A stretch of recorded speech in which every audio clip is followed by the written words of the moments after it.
안녕하세요. 혹시 이런 생각해 보신 적 있으세요? 이 수천 년 전에 쓰인 성경이 오늘날에도 뭐랄까 업데이트 될 수 있는 거 아닐까 하고 말이죠. 어쩌면 누군가 잃어버렸던 바울의 편지를 딱 발견할 수도 있고 아니면 뭐 새로운 예언이 나타날 수도 있지 않을까요?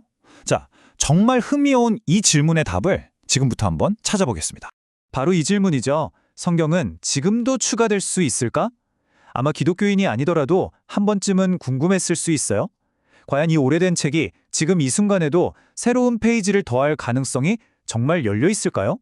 자, 일단 결론부터 아주 짧고 명확하게 말씀드릴게요. 정답은 아니요입니다. 성경은 더 이상 추가되지 않습니다. 근데요, 이게 단순히 교회가 그냥 변화를 싫어해서 보수적이라서 그런 게 아니에요. 훨씬 더 중요하고 신학적인 이유가 있습니다.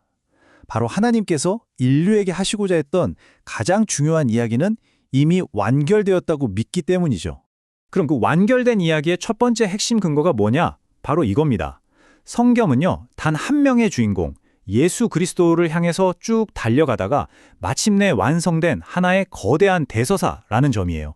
그러니까 성경을 계속해서 새로운 경험을 덧붙이는 그런 일기장 같은 걸로 생각하면 안 되는 거죠. 그보다는 시작과 절정 그리고 결말이 딱 정해져 있는 하나의 완성된 이야기로 봐야 한다는 겁니다. 바로 이 히브리서 말씀이 그 핵심을 딱 짚어주는데요. 보세요.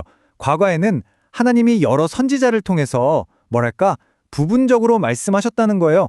그런데 이 모든 날 마지막에는 즉 결정적인 시대에는 아들을 통하여 말씀하셨다는 겁니다. 여기서 마지막이라는 게 세상의 끝, 종말이라기보다는 하나님의 계시가 그 정점에 이른 시대를 의미하는 거죠. 바로 이겁니다. 예수님 그분 자체가 하나님의 가장 완전하고 최종적인 메시지라는 뜻이에요. 마치 한 편의 영화에서 주인공이 모든 갈등을 해결하고 완벽한 결말을 맺은 것과 같다고 할까요? 더 이상의 속편이 필요 없는 완벽한 클라이맥스인 셈이죠. 자, 그럼 다음으로 넘어가서 왜 사도들의 역할이 그렇게까지 중요했는지 한번 살펴보겠습니다. 이 부분이 성경이 완성되는데 정말 결정적인 역할을 했거든요. 그렇다면 어떤 글이 성경이 될 수 있었을까요? 초대교회가 세운 가장 중요한 기준이 바로 사도성이라는 거였어요. 즉, 사도들의 증언과 직접적으로 연결이 되느냐 하는 점이었죠. 이건 마치 중요한 역사적 사건의 기록은 반드시 현장에 있었던 목격자의 증언에 근거해야 하는 것과 똑같은 이치입니다. 예수님의 공생의 사역, 십자가에서의 죽음, 그리고 모두가 아는 부활과 승천. 이 역사적이고 너무나도 결정적인 사건들은 반드시 직접 눈으로 본 증인들이 필요했습니다. 그리고 그 역할이 바로 사도들의 몫이었던 거죠. 여기서 아주 중요한 논리적 결론에 이르게 됩니다. 이 모든 사건을 직접 목격하고 증언할 권위를 가졌던 사도들의 시대가 끝났다는 것. 이건 곧 성경의 새로운 페이지를 기록할 자격을 갖춘 증인들도 더 이상은 존재하지 않는다는 걸 의미하게 되는 거죠. 그리고 성경의 맨 마지막 책인 요한계시록은 마치 전체 성경의 마침표를 찍듯이 아주 의미심장한 경고로 끝을 맺습니다. 물론 이게 1차적으로는 요한계시록 책 자체에 대한 경고겠지만 역사적으로 교회는 이 말씀을 하나님의 완성된 계시 전체에 대한 엄중한 선언으로 받아들여 왔습니다. 자, 그럼 한번 상상해 볼까요? 만약에 성경이 지금도 계속 추가될 수 있다면 대체 어떤 일이 벌어질까요? 이 가정을 해보면 왜 성경이 완성된 형태여야 하는지가 더 명확해져요. 그 결과는 이 슬라이드에서 보시는 것처럼 불보듯 뻔합니다. 오늘 누군가 내가 하나님께 새로운 계시를 받았다고 주장해요. 그럼 내일은요? 다른 사람이 나타나서 정반대의 계시를 받았다고 주장하겠죠? 결국 진리의 기준은 흔들리지 않는 말씀이 아니라 각자의 주관적인 경험이 되어버리고 남는 건 끝없는 혼란뿐일 겁니다. 여기서 정말 중요한 오해를 하나 짚고 넘어가야 합니다.